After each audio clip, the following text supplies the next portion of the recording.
don't know. I don't know.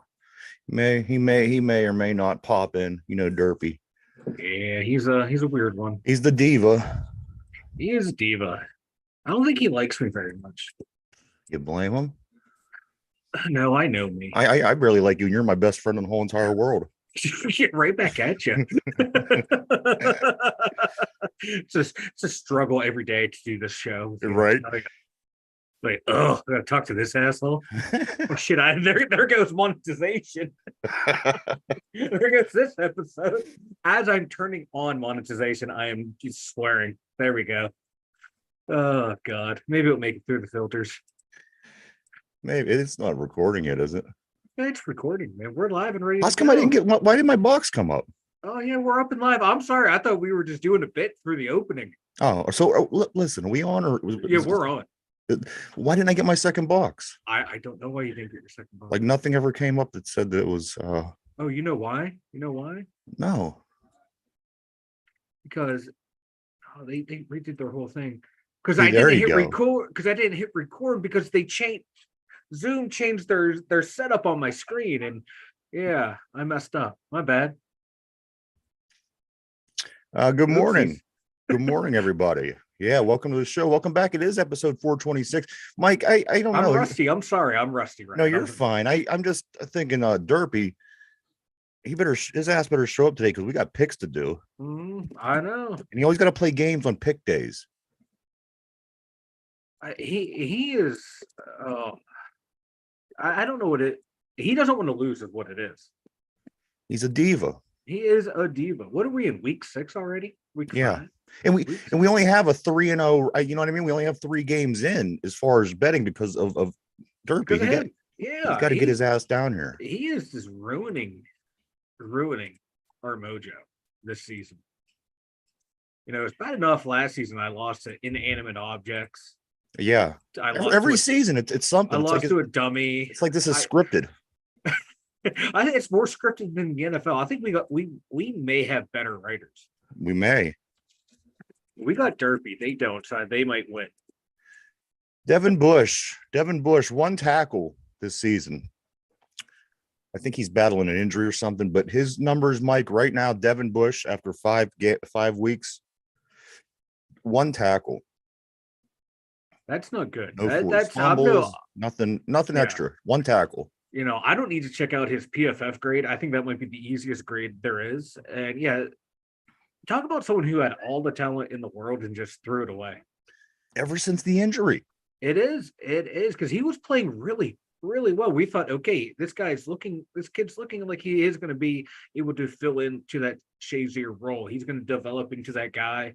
Then that knee injury happened. He just forgot how to play football. Everything went. His knee, his mind. He said, has he lost his mind? He did. He lost his mind. He's sitting there liking videos of cats being murdered and stuff. Dude lost his mind. There's something deeply watching cats be murdered. You think that would help you as an inside linebacker, get you all fired up or to go out there and kill, but he didn't play like it. So there you have it. Devin Bush, guys. If you're wondering, people often say, and I'm one of them. I mean, how much better are we this year after we made some of the moves that we made during the offseason and things like this? Devin Bush, the guy that we replaced, 1 tackle, Mike, no forced fumbles, no sacks, no nothing extra. 1 tackle. So there you go. We are doing better at some point. Imagine how we'd be doing if we still had these guys. Yeah, him and who was the other guy? Miles Jack, he's out being an electrician. He's out doing a real job. Oh, that's terrible. I hate to hear that, man. But that's what he wants to do, though. That's what he wants to do. That's what he wants to do with his life, and he has all the money to where he can go and do that. More power to him. And that's kind of the thing that's the oxymoron to me is you have the money to do it. If he has the money, why maybe enjoy life for a little while. Maybe he just wants to keep busy. Yeah. One of those people who always has to do something, keep busy. Yeah. Not me, man. If I had like the overachievers, like the guys that make it to the NFL. Yeah. Because if that was me, I would be even fatter than I am now. Oh, bro. It would be bad. I Devin Bush, 1 tackle this season. So there you go. Mike, I wanted to ask you, what do you think at this point in the season? What do you think that when draft time does come around this year, what do you think is going to be our top priorities come draft time this spring? Oh man. Because we thought we covered all of our bases last year, and it doesn't seem like we Yeah. covered all of our bases now. What's something do you think that's jumping off the page at you that you could say for sure that we're pretty much guaranteed going to be shooting for in the spring? Center. Center. Yeah. You know, yeah, but we need to upgrade over Mason Cole. Mason Cole's he's an average player, but I think this line would be a whole hell of a lot better if we had a better center. Someone like Creed Humphreys, who was available twice at the Steelers past. Yeah, for sure. I keep beating that drum because he was one of the guys I like, because I thought he would fit into that Marquise Pouncey role, that DeMarnie Dawson role, that Mike Webster role, and he's showing with Kansas City he is that guy. But hey, I think center is going to be, if there's a top class center in this draft, and I haven't even looked at the draft class, so please don't even ask me. But I would target center in the draft, or wow. One that keeps popping up. A big stud defensive lineman too. We need to upgrade it in the trenches. To get someone to go on the other side of Keanu Neal to replace Cam Hayward. That's what I would look for. You all right over there? Yeah, I'm you good. You didn't want me to talk anymore? Oh no, I guess I know what I'm going to do that every time I want you to be done talking. I understand. What if a guest on? You'll be in mid conversation. Mike, here's the one that I keep catching, and the reason that it caught my attention is because the trade deadline is coming up here at the end of the month on Halloween, and what I'm reading is we should probably go after maybe like a Patrick Surtain or somebody to kind of build a nice young secondary with Joey Porter, doing what he's doing and him being the future of the team, and Levi Wallace becoming a free agent at the end of this season. Is cornerback, does that sound like it's something that we could be on a table again come this spring as far as the draft goes? Or do you think that maybe Omar Khan and company will go out at the deadline or before the deadline and bring in a Patrick Surtain, bring in somebody that he's 3 years into the league, this Surtain. I'm sure he'd like to get out of where he's at. And what do you think, Mike? Cornerbacks. If they can get Patrick Surtain, the second, I think it's second. I would do cartwheels naked down Carson Street. Would you really? No, not really. No one wants to see that, believe me. No. But no, I would be ecstatic. He's a very good young cornerback, and like very good cornerback overall. And have him and Peasy going along. I would like that move. Don't give up a first this year. I wouldn't give up a first for him, but you might have to get someone of his caliber. Might be worth it. The kid's 23 years old, Mike. 23. I would leverage. I wouldn't be opposed to doing a second round pick this year, like third round pick next year. You could probably pull something like this, and put some sweeteners in there. But I don't want to give up a one just in case the rails go off this season, or we find ourselves finishing middle of the pack again, and someone falls to us like Kenny did and someone like Roger Jones did. But I wouldn't be opposed to get Patrick Surtain. He's a man cover corner, which is what we need, and I would take him in a heartbeat. I noticed that too going around social media. That's the guy everyone in Pittsburgh seems to be targeting. And when Pittsburgh people got their mind on a name, it's like that's all we think about. It's all we when I first saw it, I'm like, okay, the Broncos, they are trying to. They might implode. They might rebuild. This guy would be good. But come on, now it can't happen. Then you keep seeing it more on social media. Then you see it on like ESPN, the NFL Network. What ifs? And you're like, right. Then once you see it there, you start to like really think about it. Okay, this is a possibility. I would like it. Now would be the time to make the trade. We're in the bye, get him in here. But they have a game. I think the Broncos play tonight, correct? Yeah, they play. Kansas City play. So hey, call them up after the game. If they lose, if I'm Omar Khan, if I'm every GM in the league, I'm calling, because even like their receivers, Cortland Sutton, Jerry Jeudy, are being rumored to be traded. I don't think we'll target those guys. Patrick Surtain the third, I would. Mike, Patrick Surtain, Joey Porter Jr., your two corners moving forward. I mean, like I said, you got Levi Wallace, who leads the team in interceptions this year. He has 2, which is also tied for second in the league, behind a couple guys that has 3. So it is what it is. He is one of our better players on defense, and this guy probably will be testing the waters. And if we go out and grab like a Patrick Surtain, then Levi Wallace could clearly make his decision, if he wants to leave, and which he's probably going to do, go make a little bit more money somewhere. And I would be all about that. And you would have these 2 young cornerbacks. Patrick Peterson also, he's probably only going to play out through his next season, through his second year contract of his contract, and then he'll probably be done at 34 years old. I think this is a great idea, and this is a proven guy in the NFL, a guy that has a lot of talent. And if we could lock somebody like him into place, opposite side Joey Porter, moving forward, a nice young secondary, Minkah Fitzpatrick at safety, you're laying the groundwork for a nice distance into the future. I think, because if we would be able to swing the trade for him, and like I said, I don't know what the draft class is looking like right now, so either get a center in the first round, or if you go out, you get Patrick Surtain. You shore up your 2 corners. You have Minkah, like you said. Take a look at the safety class. See if there anyone worth taking a first, second round pick who can step in right away. Then you could build your secondary of the future if you take this route. Yeah, and he had 7 interceptions in his career. 4 his rookie year, 2 last year. He already has 1 this year. It's 23. He's only 23. He was a first round pick, so you had like that 5-year option on him. So you'll have. He was a second round. Oh, he was a second. That's right. He did slip. So you have him this year and rest of this year, next year. Right. Yeah. So like I said, he was he was 9th overall. Why did I read second? No, he was a first. I'm gonna say, did he slip? Yeah, I would take him in a heartbeat. I would give up a second round pick this year. Like, here you go. Here's like I said, if you next year. Pull something like this off by the trade deadline, and as you said, maybe with the idea of going in trying to look for a nice safety early. That's you're building the defense, the secondary of the future of this team. I think that, in my opinion, I think that would be a good thing. We'll see how the season plays out. Of course, we still have 12 games to go after this week. A lot could happen in that period of time. A little bit more about JPZ Jr. Joey Porter Jr. He has played 86 snaps this year, Mike. Currently allowing, passer rating into his coverage of 0.0. 0.0. Also, JPZ Jr., he's the number 9 rookie through 5 weeks via CBS Sports. So it isn't like this guy is, it isn't like we drafted this schlub in the second round. I mean, if we build on this, this is a league where you need as good of a secondary as that you could have.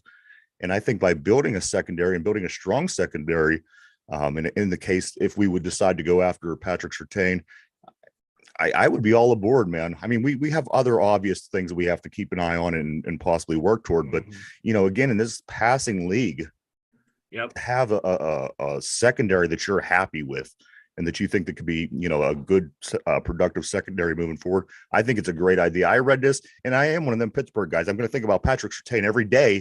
Until they tell me he is or he isn't going to come. I'm going to be checking every single video. Checking, every stat I can about him, because I remember him playing in college. I remember him playing his rookie year. It's really good. And this Bronco team kind of sucks. And when you're on a sucky team, your numbers, suffer. I don't know why I look like that, like I was having a seizure or stroke. Because you said the Denver Broncos kind of suck, and I know, and I was like, oh no, they really suck. My brain was fighting with me. The Pirates kind of suck this year. Pirates kind of suck. The Broncos really suck. So your numbers are going to suffer. Completion percentage is up against him this year, but you have to take it with a grain of salt. If he's playing on a bad team, and a bad team around him, your numbers are going to suffer. And he's still damn good corner. I would love for us to get him. But the thing is, though, we're already saying, our D coordinator is saying, Joey's not ready to start yet, but the DB coach is saying, the DB coach is saying, yeah, let's get him in there. bullshit. Or the We've defense started coor- worse. Yeah, or the defensive coordinators just saying that, little gamesmanship with the, upcoming opponent to not tip our hand. Yeah. You never know, but I think it's time for Joey Porter Jr. to start. Come on. This isn't even funny anymore. Get the kid in No. there and let him play. Let him play. What's the worst that can happen? He gets Nothing. beat. Nothing is the worst that could happen. We watched Levi Wallace and Pat Peake get picked apart by Devontae Adams. I can watch Joey Porter Jr. get picked apart by Devontae Adams. At least I know he has room to develop and grow. Mike, like I said, we've started a lot worse, believe me. Oh God, yeah. Also, let's talk a little bit more defense. The Steelers signed linebacker Kyron Johnson to the practice squad. Mike, a linebacker. This is one of the moves you're going to see 500 times throughout the season. These names that'll never see the field. Mm-hmm. Why did they even tell us about this? Everyone wants to feel like they're in the know. Yeah, that's why. Trying to pull up a graphic here. Let's see, what else do we got, Mike? What do we got? Alex Highsmith. If you go look at Alex Highsmith's numbers, Mike, up against Nick Bosa. Nick Bosa is not TJ good. Nick Bosa is not even Alex Highsmith good. That's not good. Don't get me wrong. I know he's good, but comparing numbers, his numbers aren't as good as Alex Highsmith's are. So there you are. I mean, again, these guys that you're constantly saying is better than TJ Watt. He's not even better than our second best linebacker. And it's just surprising. I thought, he would, coming off of Defensive Player of the Year, that he would come falling out, but he sat out. He sat out longer than Watt did. So it's interesting, man, to see some of these guys that you would expect this year to have monster years are not having monster years. And even like Micah Parsons against San Francisco. Against San Francisco, he didn't do nothing. Yet TJ Watt, again, I have to do this just because it's the forces that come from the other direction we have to deal with. TJ Watt, again, he had 3 sacks against the San Francisco 49ers. So and the prime guys aren't producing in those situations. Right. Here are your top. Yeah, go ahead. It just surprised me like how bad Micah Parsons played in that game. It's unbelievable because some games he's invincible. He's like Superman out there. Yeah, and then he had that game where he just couldn't do a thing. It happens. You can't even barely believe how good he is sometimes. Yeah. Mike, here's your top 10 sack leaders on the season. TJ Watt is at the top of the list with 8. Yeah, baby. Sitting at the top, sitting in the number 2 spot, there are 4 guys with 6 sacks. There are 4 defensive players with 6 sacks. One is Khalil Mack, Daniel Hunter, Trey Hendrickson, and Josh Allen with 5.5. Leonard Floyd from Buffalo, Myles Garrett, Nick Benito, and Max Crosby. And finally, with 4.5, Chris Jones, Montez Sweat, Rashawn Gary, and Aiden Hutchinson. And Aiden Hutchinson's a guy that they're saying up in Detroit, they're going to look at the amazing season this guy's having. He's going to be an all-pro. He has half the amount of sacks that TJ Watt has. Yeah, and he's he has the same amount of sacks as Chris Jones, a defensive tackle. Yeah, and here's the thing. If there was a way for them to manipulate this list and somehow put TJ Watt at the bottom of it, they would, but they can't because nobody has a higher number than him. Well, people are already trying to say, I saw on Twitter they're like, well, Watt has so many half sacks. Those are assisted sacks. So that's not that impressive. Like, what are you smoking? All of a sudden, people were saying this. Come on, that's crazy. Yeah, it's like I've never heard that in my life. It's like in hockey, people go, oh, well, he may have had a 3-point night, but 2 of those assists were secondary assists. Oh, you mean the outlet pass that led to the break? Yeah. Like a half a sack. You know who says this stuff? The losers. Losers say it. Losers say it's a sack. I don't care if it's a half sack. I mean, you contributed to the. Your half sack. You know what I mean? Hey, well, I told you that in confidence, but okay, just let. I thought we've accomplished this on the air, but anyway, TJ Watt, he will be playing despite badly dislocating his finger last game with torn ligaments and all. Pops his finger back into place. He decided against surgery and says he will wear a cast over that hand the rest of the season. That's badass. Come on. You can't tell me that ain't badass. That's a football player. I still say he needs to chop the finger off, go full Ronnie Lott. But you know what? I'd like to see it, but TJ Watt, he's a hockey player. He's too handsome. He's too handsome to not have any fingers. You know what I mean? No, see, no. He's handsome enough to where he can lose a finger, and still people like, oh, that makes him even hotter. Like what's her face? Jimmy Garoppolo. You could cut his legs off, and chick would still want this guy. He's so goddamn beautiful. You ever catch yourself just like staring at Jimmy Garoppolo's No, eyes? I haven't, but just me then. Just you. Angels start singing, birds chirping a little brighter. That's definitely what happens with you. Just be me. I do. Like I said, I like this. I like this because on the other hand, we would say, "Up, here we go again." Exactly. Yeah. So I just hope he has that big club that you always see guys who have that hand injury. The club. They have a big club. And you seen the way he was punching people last week. I can't wait to see him with this club on. I feel bad for next time Zay Flowers sees him. He's gonna be like, he has a weapon now. Yeah, I love it. I love his weapon. We were saying, why is this guy out? Why did he go out? And there he was. He was putting his finger back into place. Here I am thinking it's typical TJ Watt sucking air. And now he's like, now I'm putting my finger back in place. Speaking, Mike, of injuries, Deontay Johnson and Pat Freiermuth expected both to be back for the Rams game. Anthony McFarland still up in the air on that decision. That's huge getting Deontay back. And who else? And Muth? Yeah. That's huge. Hey, maybe we could throw the tight end again, huh? Well, we haven't much this year. What change? Don't he have a couple touchdowns? No. He has one. Muth doesn't have two? He has one. I'll double check. I think Muth only has the one that I remember. He hit the one in the first game, and I thought he had another one. Yeah, that's right, because he hit the gritty when we were getting our asses. Yeah. That's right. Did this and was running around like a nut. Yeah, as we were getting. And compared to the last game where we threw to the tight end, none. I'll take it. I'll take Muth back. At this point, I'll take DJ back. Even with the shenanigans, I'll take him back. We just kind of have to get back to being healthy again. What about Cam Hayward? Is he going to make it back in the lineup here this year, Mike? I mean, here we are, a third of the way through the season. He's being optimistic. He is being positive about this as he could be. I don't know, man. As big as he is, I could see it. Come on. I don't know. He pulled his vagina. I don't know much about this injury, but you're a big guy like this. You're back out there moving at full speed in the NFL. Does he make it back into the lineup? And if he does, is he going to be effective at all? What I saw the other day was he is out running, so that's a positive first sign. But I don't know if he comes back, it might be later in the season. I just don't know. And like you said, a big guy like that, having the injury that he had, being able to come back 100% healthy, and then getting into game shape, ready to go.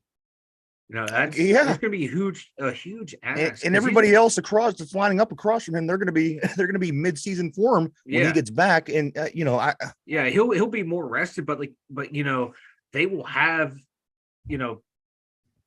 the built up of like, okay, I'm in mid-season, like you said, mid-season form. They may be banged up, but their body's used to that. Their body's used to going out there and performing. And you're with that groin injury, you're limited what you can do. You can't do a lot of cardio because you can't run, you can't get on the elliptical, can't get on the bikes. So Cam reminds me of one of these guys that come in with like cupcakes in their pockets, or you ever see that guy? Yeah, you're talking and he just kind of pulls a cupcake out of his pocket and starts eating, half wrapped. If that doesn't remind you of Cam Hayward, nothing does. He does look like that kind of guy. I just don't know how effective he's going to be, because my God, that's D-line, man. That's, you're using your legs for everything out there to try and gain leverage. And how strong is it going to be coming back? It's having to heal and not being able to work on it. Say you face a stud offensive lineman and he's all, and he's all. I'm questionable, because sometimes, as you know, we question his efforts sometime when he's fully healthy. So I'm just kind of curious and kind of concerned about this. Mm-hmm. Yeah, because there's games that that'll go by and like you don't see him out there at all. You look at the stat sheet, he did nothing. You look at the film, he did nothing. He's getting blown off the ball. But I don't know. Like the way do we need him? Do the Steelers need him? We will. I think we will eventually. I mean, he's right now. He's better than DeMarvin Leal, but the way Keanu Benton's You don't want to playing, not the have way depth, Ogunjobi's especially playing. yeah, I yeah, okay, like if you put him healthy with Ogunjobi and Keanu Benton, that's a pretty solid D line. yeah. Now this isn't Cam Hayward, in his prime, I mean, we're but gonna eventually face a Mixon yeah, twice this year. You know they're gonna run the ball. We're gonna yeah, face, Cleveland without Chubb, but you know what? They got Kareem Hunt and they got another guy who's doing pretty good. I mean, we're going to face running backs. You know what I mean? yeah. So, I mean, you don't want to lose that depth. Obviously we do know that it is a passing league and you want to get better at that. But also, you do got to be able to make sure you continue to be able to stop the run, or that causes a whole nother floodgate of problems. So, I just don't know, Mike. Because we I'm so those all over the place with Cam Hayward. because those handful of games where he's on, he's causing havoc I up know. front. But those games where, like we said, like where's Cam? He does nothing. He's like boom or bust anymore. Well, now you got to take his amount of ability that he stretches out over 17 weeks, and you could condense it a little bit, Mike. Yeah, if so you you got to figure that there'll be more production, better in a smaller amount of games, right? Yeah, yeah. That would be my thinking. I would hope condensed. Treat all the time. Every game that he's missed, though, Cam, those are the games where you disappeared in or just did a little bit. What's left is these are going to be the games where you shine. Like, the game after Franco died, when he played one of the best games of his career. That was a damn good performance. That's what we need from him every game from here on out. So what you're saying, Mike, is we need another depth. We need another depth in the Steeler family for him to play up to his terrible, up to his standards. Go out there and pick a country and fight for that country. Cam. Yeah, right. None that are in the news, because we don't need you getting canceled, Cam. We need you on the field as much. Not a big fan of you anymore, but we still need you out there. Go support Jamaica. No one has anything bad to say about Jamaica. Go out there and play for Jamaica. I don't want to talk about the politics of it all, at all, but I just want to say that I am addicted 100% to this war. I can't, Mike. You're gonna have to peel me away.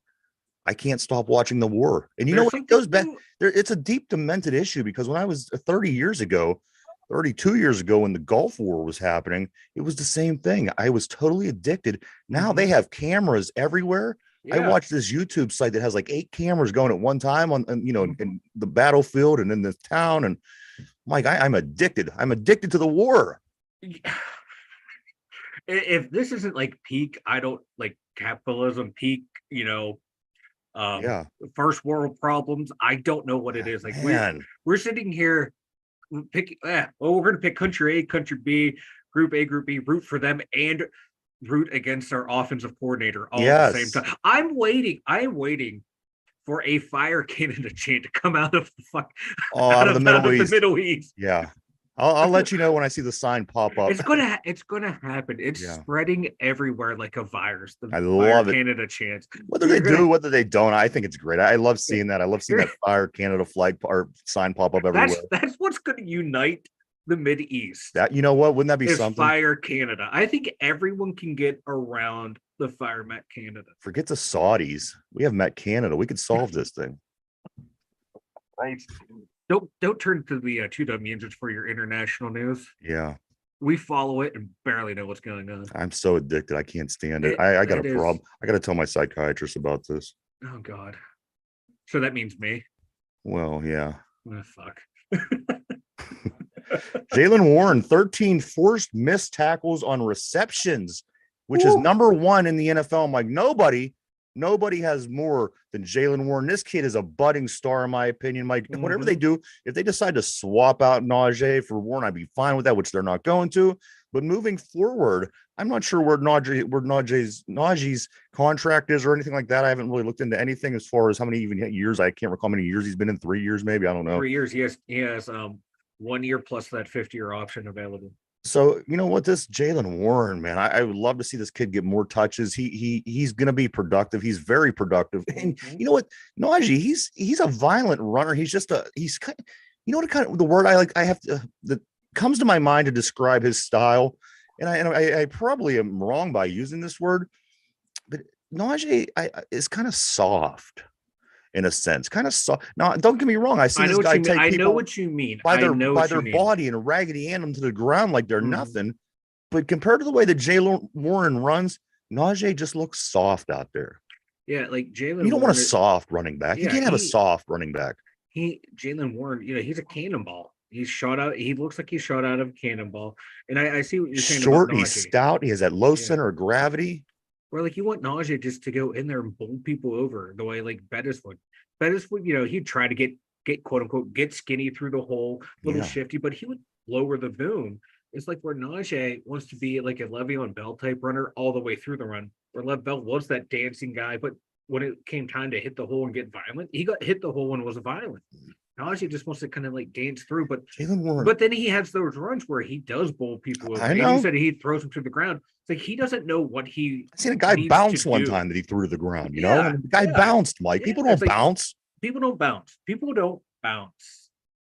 So you learn something new here too, man. We You got do. You learn physics, we got things. international politics, we got bad sports takes, everything you need right here.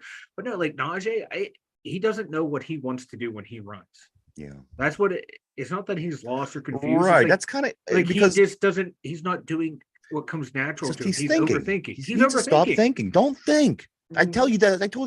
I see this all the time. Don't think. That's the Yeah. worst thing you could do in sports is think. Mhm. That's why you practice so much.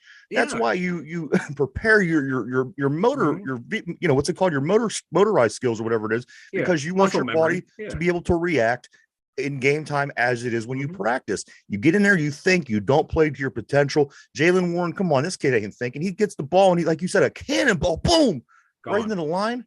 Like, would Najee's thinking too much. Yeah, in this offseason, would you entertain the thought of like the Steelers shopping Najee Harris to see what they can I get in would return at this and point. and get another running back and do a because we're already doing a running back by committee. Right. Get someone else and Jalen Warren and someone else, someone who can do what we thought Najee would, or close to what we thought Najee would do, be in that big power back. And as I said, the Najee didn't have he didn't have the worst numbers. He actually has pretty decent numbers, a couple thousand yards in his first 2 seasons. So it isn't like he's doing a terrible job. But it's that billing as a first round pick, Right. living up to that potential. He's living up to a 4th, 5th, 6th round pick potential, and we drafting you first round to be a game changer no matter what. No ifs, ands, and buts, and you're not.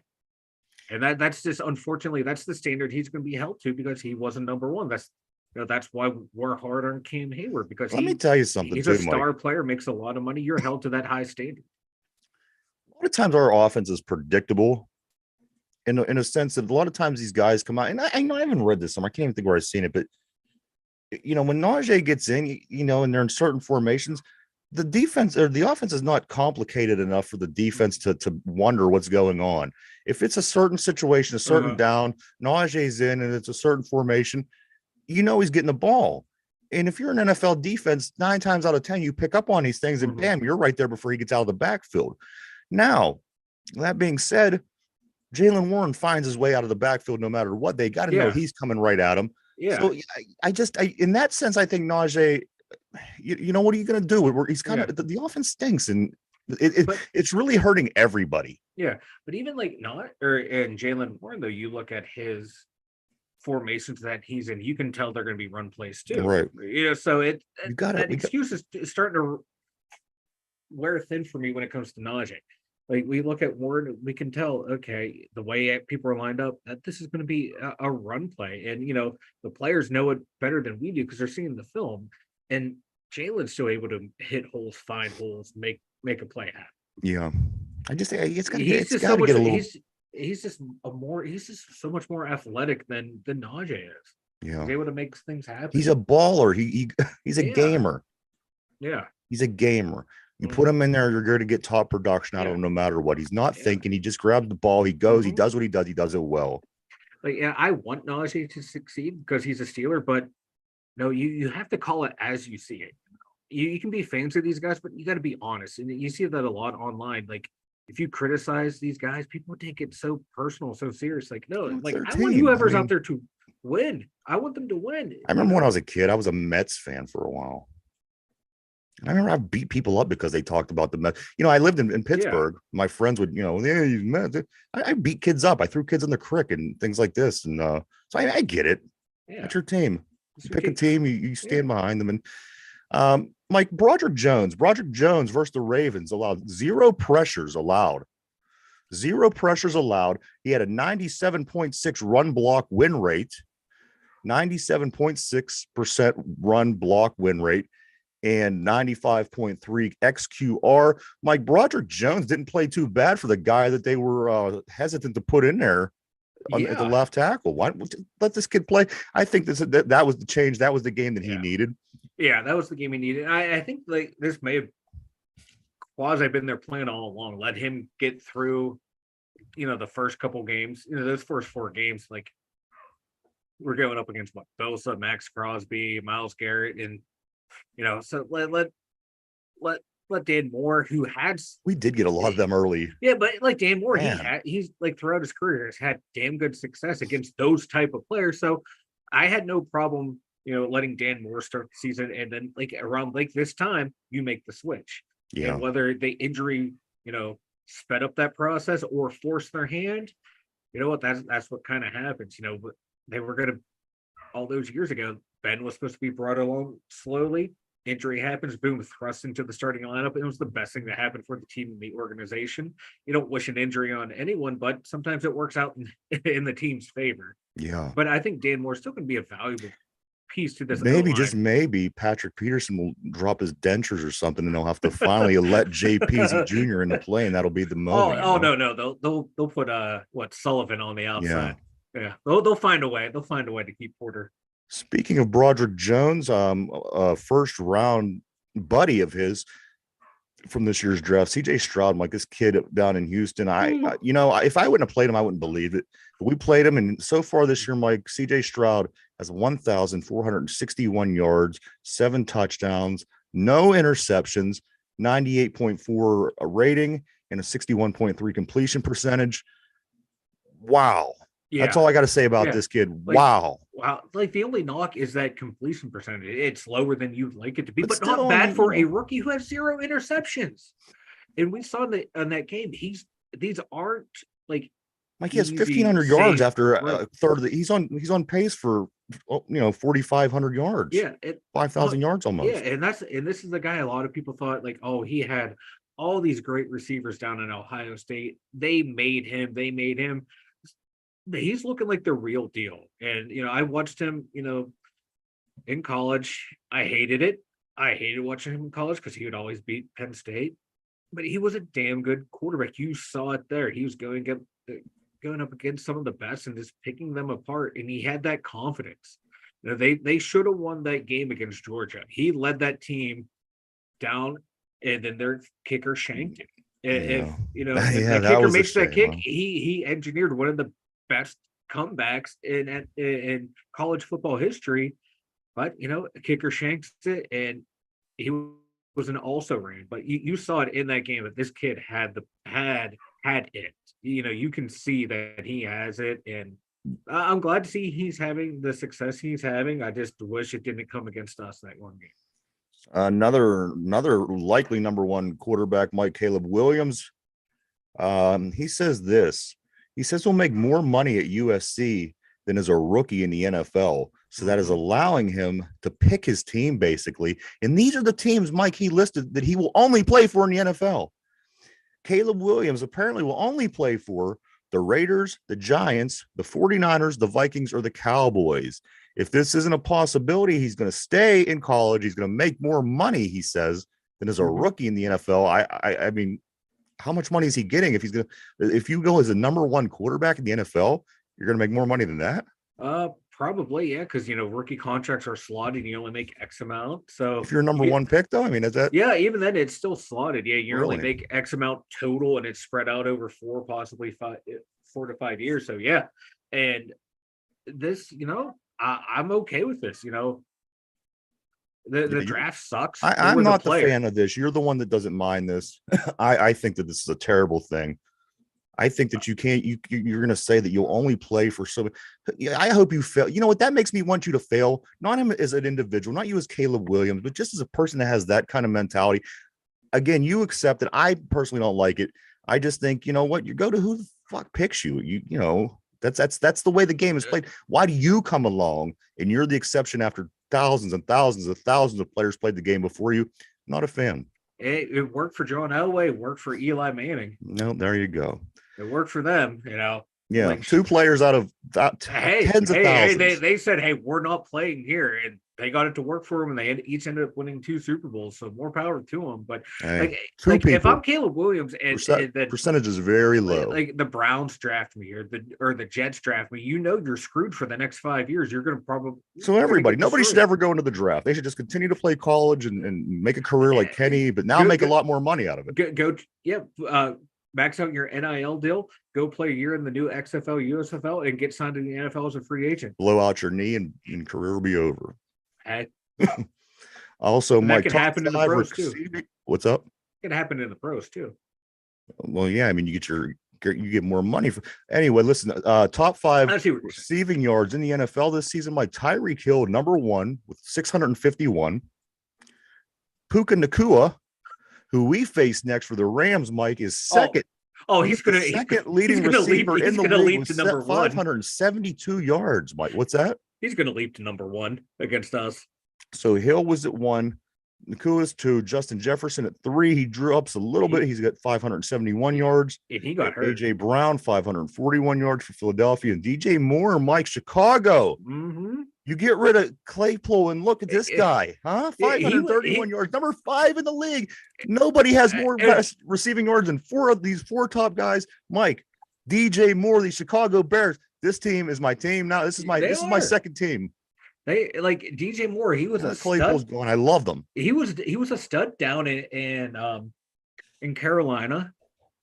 It was DJ Moore. Yeah. And then they weren't using him right because Claypool was there. And then all of a sudden he had 230 yards last game. Half of his yards came in one game. Yeah. So I like it. I like DJ Moore. It's like Madden. It's the only guy that Justin Fields throws to, but it's working because he get half the yards that he doesn't have to deal with Chase Claypool anymore. I am so into watching these Bears now. I want to see them do so good that Claypool's go, and I want to see the Dolphins just drop off and be the worst team ever. Wouldn't that be great? Oh yeah, he had the quote like, "Oh yeah, it was just frustrating with losing in Chicago. That's why my poor performance." What was your poor performance in Pittsburgh, buddy? Yeah, and what's going to be? We weren't winning a whole lot. But poor performance in Miami now. Yeah. Oh, he's excited to be down there. Of course he is. Watch him end up with like 800 yards this season, 5 touchdowns. Maybe in Miami they can make something happen. It seems like that they got the right formula for something like this. It's going to come down to him now. Let's see. Let's see what he brings to the table, and that's going to tell a lot moving forward. Mike, before we get into the picks, of course, the other night we did we missed yesterday because we have the Blackhawks. They took the winner of the Penguins the other night, Mike, 4-2. It was the mark of what this amazing streak with Chris Letang, Sidney Crosby, and Evgeny Malkin, who they passed up the trio of the New York Yankees. I guess is this the numbers they tied them or passed them or something along those lines. Mike, they the next game they play is tomorrow night at Washington against the Capitals at 7:30. Before we get into these picks, Mike, you want to give us just a briefing on yesterday's game? Jari played solid, and then let in one bad goal. 2-0. Yeah, the power play couldn't do fuck all, like always. And then we just collapsed down the stretch like we're wont to do all of last year. And it can either be. It reminded me of a game from last year. It was last year's game. The Penguins and the Steelers did they even end last year's seasons? It went straight into this year. It's a continuation. Everything that like the Pirates do it. Why can't we? Yeah, everything that everyone said the Penguins need to fix going into the season, they did not. It like on the ice, it was the same nonsense you saw from top to bottom. Like the top guy, certain players have played well, and then the ones who didn't play well are still not playing well. The fourth line did a little bit better, but overall, we just collapsed. We were up 2-0, and then 4 straight unanswered again. That's Tuesday night. Power play can't do nothing. You have all that star power, and you can't run a power play. You have multiple Hall of Fame. You got Crosby, 2 Malcolm Letang, and Carlson. Yeah. There's 4 freaking future Hall of Famers probably. Yeah. and you can't run a power play. Probably. I think that's pretty much guaranteed. I don't know any of these four guys that won't be in the Hall of Fame. And also you had a Gensel and you had, these other guys. Yeah. I don't Gensel, get it. Rust, really good role player, or Gensel, one of the best goal scorers out there. You can't run a freaking power play. Chicago 4, Penguins 2. That was Tuesday night again. Next game is going to be tomorrow night in Washington against Capitals, 7:30. What's that? The problem with the Penguins power play for me is they are always so unselfish. You just need a selfish player on the power play who will grip it and rip it. I mean, look at Ovechkin. You need someone like, I'm just going to stand here and shoot. It's like it's like the opposite of basketball. You can't tear the ball out of them guys' hands. Yeah, these guys are so here you do it. No, here you do it. No, grip it and somebody rip it, shoot the ball. Just grip it and rip it. You we need a two guard. They don't need to be pretty. You be a Mamba mentality, baby. I want some Mamba mentality. Yeah, we need Mamba. We need Black Mamba. We need Kobe. We need somebody with that two guard mentality, Mike. Yeah, I'm shooting, and if you're going to get points, it's off the rebound. Deal with it. Yep. All right, Mike. I gave Derpy the time. I gave him ample amount of time. We got to get on these picks. We can't wait any longer, Mike. We can't.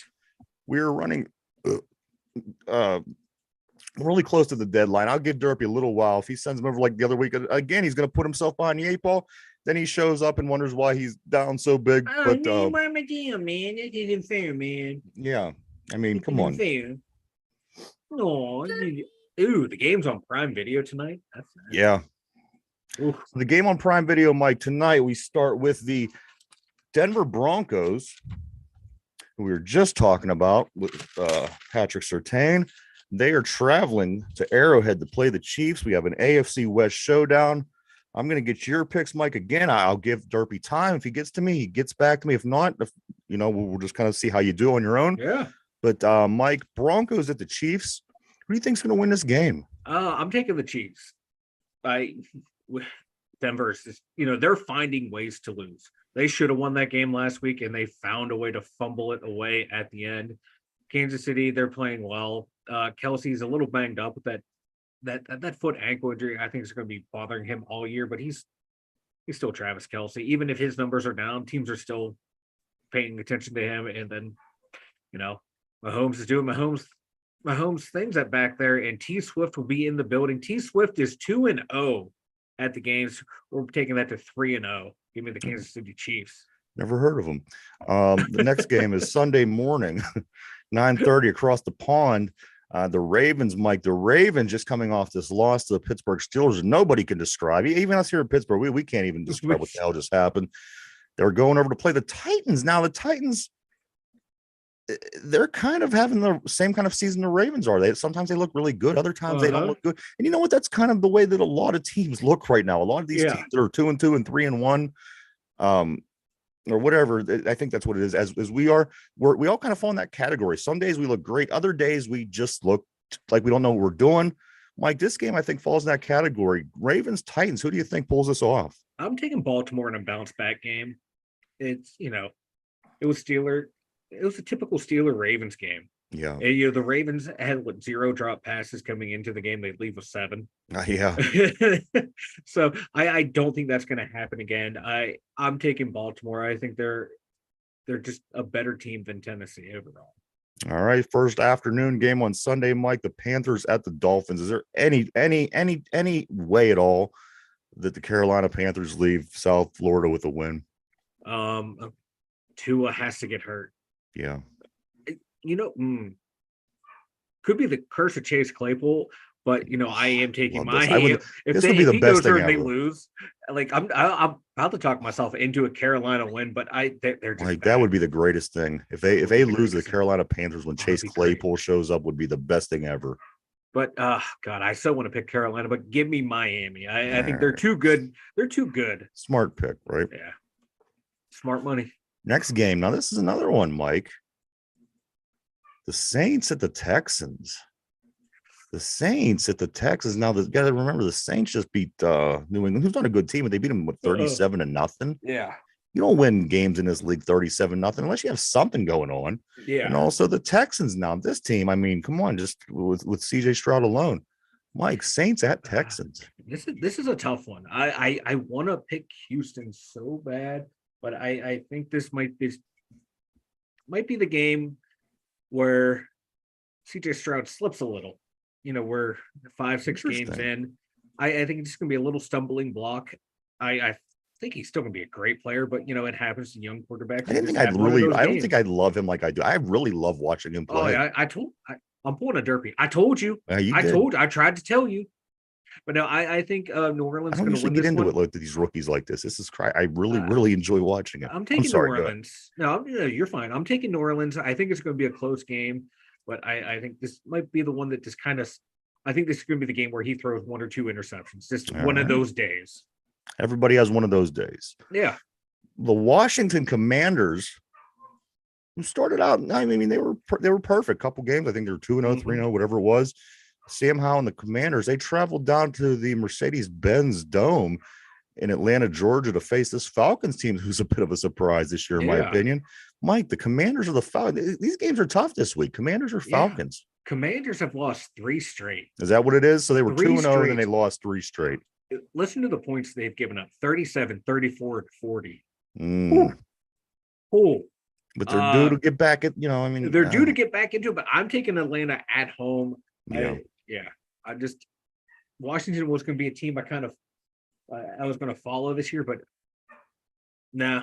3 straight losses will 3 straight losses kind of I'm off that bandwagon. All right, another game, Mike. The 2 teams that could very well be the leader in the AFC South division moving forward. The Indianapolis Colts and the Jacksonville Jaguars. You know what? That division is a little bit more interesting than I thought it was going to be this year, but it still has a lot of story to tell if it's going to, hold any weight for being a strong division. The Colts, the Jaguars, the Texans, and then again Tennessee. I'm a little bit more impressed with all 4 of those teams. Maybe not Jacksonville as much, but the other 3 teams than I thought that I would be. Yeah, this is going to be an interesting matchup. You have the Colts, Anthony Richardson. He's out 4 to 6 weeks, 4 to 8 weeks with the injury. Gardner Minshew, former Jacksonville quarterback. He's always found ways to win. He's always found ways to win. He is a winner. He finds a way to win. I'm taking the Colts in the upset against Jacksonville. All right, it's in Jacksonville. You still want the? Yeah, I know. Okay. I know. I saw that. I'm taking Gardner Minshew is going to be playing the disrespect card. I think his boys are going to rally around him. All right, on to the next, Mike. Another interesting game. The Seattle Seahawks at the Cincinnati Bengals. 2 teams that I thought were supposed to both look better than what they are. This is at Cincinnati. Mike, the Seahawks at the Bengals. I'm going with the Bengals. I think they're going to feed off of last week's game. I think they're turning the table a little. I think because he, so many of his passes were within that first 4 to 6 yards through the first couple of weeks. Last year they put up more, or last week they put up more points. They just looked better. It looks like maybe Burrow might be feeling a little bit better. At this point, I'm kind of looking for Cincinnati to make that turn and get back on track a little bit. Yeah, I think they're good. They're slowly rounding into form. I think Burrow is getting healthier. I mean, Jamar Chase, Tyler Boyd. How could you? It's going to be hard to bet against this team all season. Exactly. And Joe Mixon, T. Higgins too. Come on. Yeah, that offense is too good to be held back. I'm taking Cincinnati. Right. You're eventually going to be productive just because of the talent you got. And you know what? No matter what, Joe Burrow is still going to be better than most quarterbacks, even when he's playing shitty, I think. Yeah. And not being productive. So you won Cincinnati in that game over Seattle? I'll take Cincinnati. Yep. And you don't go against your Seattle Seahawks too often. So I don't. I like them. Another good game. The Minnesota Vikings and the all of a sudden decent looking Chicago Bears. Mike, this game's at Soldier Field in Chicago.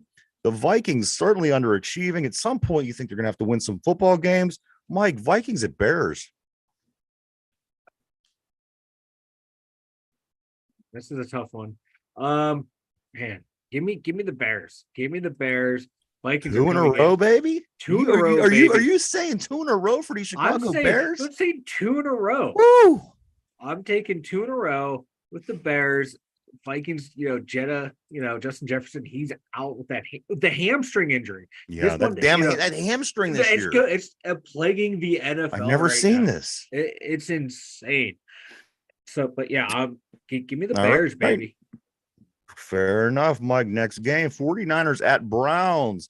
I personally think that this is going to be the game that the Browns trip up. Remember about in the year, it was probably about 15 years ago. The Patriots were doing really good, and the first loss of the season ended up being to this hapless Browns team. This Browns team, I do believe Deshaun Watson is out still. You're going with your next guy, the kid from UCLA. Defense is still good. Mike, could they make this game ugly enough in Cleveland to actually somehow maybe turn a bad play into a game changing something? Or do you think there's any chance that Cleveland wins this game at all? And who's your pick? I'm taking the 49ers. I am a Brock Purdy fanatic. I am a Brock Purdy believer. I'm a Brock Purdy truther. Just watching people who know the game break down his game. The dude was really freaking good. And he hasn't lost yet, has he? He hasn't lost a regular season game yet. He hasn't lost yet. And people would say, oh, he's just dumping the ball off here, dumping the ball off there. You look at his dump offs, he's going through his progressions, taking the smart play. He's taking shots down the field. He's making tight window throws. I think the kid's legit. Give me the 49ers, but it wouldn't surprise me. I just think the 49ers defense is too good to get beat by a rookie quarterback. I'm saying it's got to be ugly. No matter how ugly it is, it would have to be like, Brock Purdy's going to have to play a terrible game. Dorian, I mean, what if this kid out of nowhere just has this really good day? Or I'm not putting this by. Happen. They are coming from the West Coast to the East Coast. I think this could be, whether they do or they don't, but I think this could be the trap game for the San Francisco. I see it, but I'm taking San Francisco. Another one, Mike, the Patriots at the Raiders. Now, this game in 2001 would have been big, but right now, not so much. Mike, Patriots at the Raiders. P, I'm sorry, P. I do got the bear goggles on, okay? I'm in love with Justin Fields and DJ Moore, okay? I can't help it. I got man crushes. Give me the Raiders. This Patriots team is just completely falling. All right. The Lions and Buccaneers, two first place teams, Mike, in the NFC. The Lions and the Buccaneers could be a playoff match, preview. Mike, who do you think? Lions at Buccaneers. I'm gonna take the Lions on the road, winning big. They're strong. They're strong. I like strong. These guys. They're just good. It's going to run into the situation of they're going to have to play San Francisco in the playoffs, and that's going to be a shortcoming, I think, for Detroit. If it wasn't for San Francisco, I think Detroit could make a serious run. That's why I'm saying, given another year with this Lions team, because I don't know, Eagles are still undefeated, but I think that San Francisco team, boy, are they a juggernaut. They are a juggernaut. This Tampa Bay team is pretty good too. Baker Mayfield's playing well. I just think the Lions, this is like the year where they make a statement. The year of the Lion. That like a Chinese calendar. Exactly. This is the year they're going to put the league on notice that ain't your birthday the year of the jackass. Fuck you. Next game.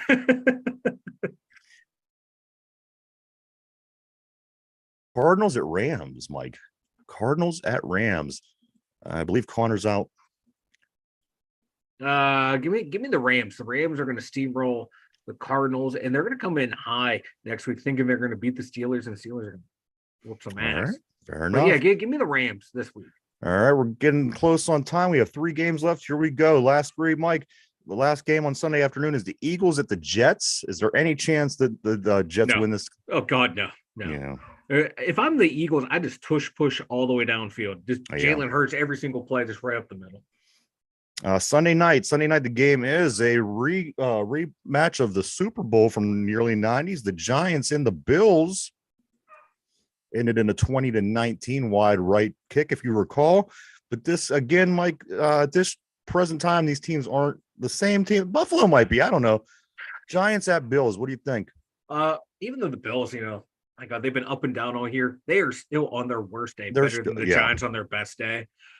Especially without Saquon Barkley, this Daniel Jones can't run that offense. He needs a solid running game.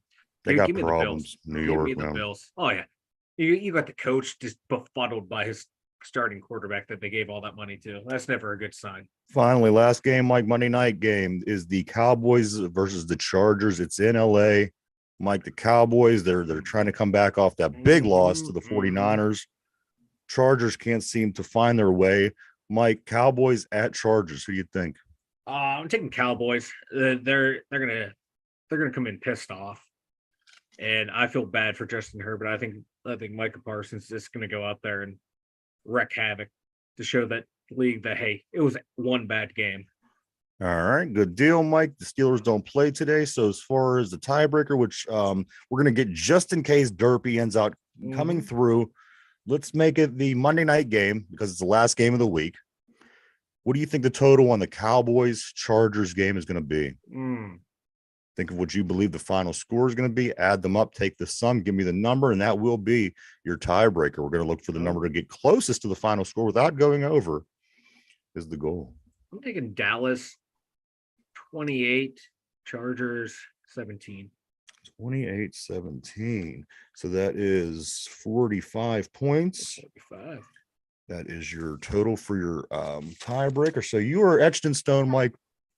Again, I will give Derpy the opportunity till kickoff tonight. So if he does get to me by that point at 8:15, we'll let him in. If not, I think Derpy's at the stadium hunting down Taylor Swift.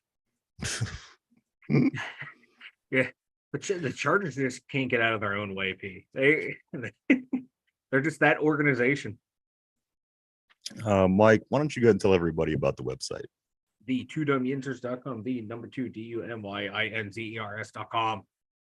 We have all of our links over there. We got the merch store over there, a bunch of cool stuff over there. Check it out, the 2dumyinzers.com. Go check it out, everybody. www.the2dumyinzers.com, www.the2dumyinzers.com. All right, Mike. Let's see. What do I got? I had something else here. I don't know what it was. Oh, that's what I wanted to do. That's what I wanted to do, Mike. Geez, don't let me forget. I wanted to thank the guys over at Hey Peanuts, WBVP, Beaver County Radio. 2 plugs yesterday, Mike. 2 nice plugs for our show for the 2 Dum Yinzers on the Hey Peanuts Sports Show. It's on 12:30 WBVP on Wednesdays from 4 p.m. to 6 p.m. Go check them out. Brian and Scott do a great job every week.